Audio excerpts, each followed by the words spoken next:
Assalomu alaykum. Bugun siz bilan oshqozon 12 barmoqcha yara kasalligi nima, u qanday yuzaga keladi va ularning bir-biridan farqi haqida gaplashamiz. Oshqozon 12 barmoqcha yara kasalligi surunkali kasalliklar guruhiga kiruvchi va a'zo shilliq qavatining yarali nuqson paydo bo'lishi bilan tasniflanadigan patologik holatdir.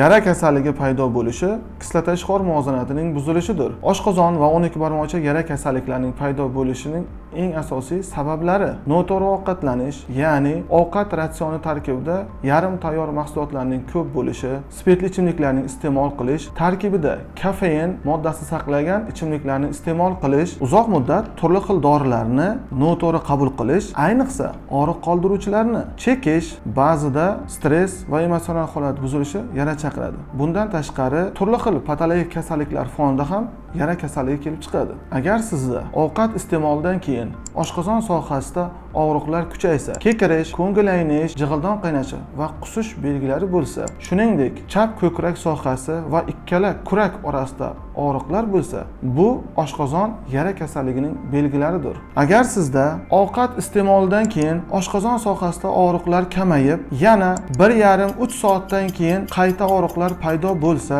yengil ko'ngil aynish, ovqat hazm bo'lmaslik hissi va qavziyatga moyillik bo'lsa, tunda bezovta qiluvchi og'riqlar, og'riqlarning mavsumiy bo'lishi, o'ng yonbosh sohasida, bel sohasida va kindik atrofida og'riqlarning bo'lishi bu 12 barmoqcha yara kasalliklarining belgilari bo'lishi mumkin. O'zingizda yuqoridagi belgilarni sezsangiz, tezda shifokorga murojaat qiling.